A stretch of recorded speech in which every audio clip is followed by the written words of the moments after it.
Alors, donc pour aujourd'hui, je vais lire le conte qui s'appelle La femme aux cheveux d'or et qui traite des secrets assassins, des secrets donc de famille et essentiellement reliés à la femme.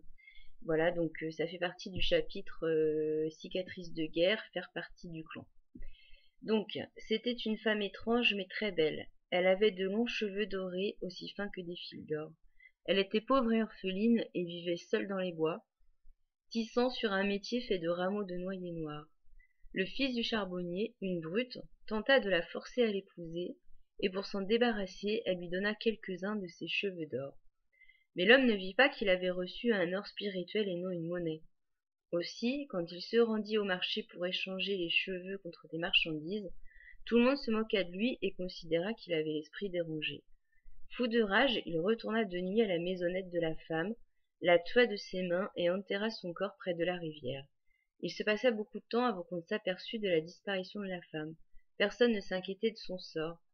Mais dans la tombe, ses cheveux dorés poussèrent, sa magnifique chevelure de plus en plus épaisse se fraya un chemin à travers la terre noire, traçant maintes boucles et spirales, montant de plus en plus haut, jusqu'à ce que sa tombe soit recouverte d'un champ de roseaux dorés qui ondulaient.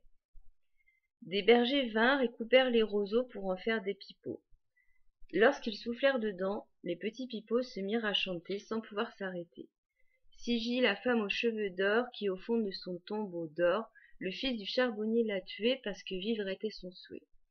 C'est ainsi qu'on découvrit le meurtrier de la femme aux cheveux d'or, et qu'il fut conduit devant ses juges afin que ceux qui vivent comme nous dans les bois sauvages de la planète puissent être à nouveau en sécurité.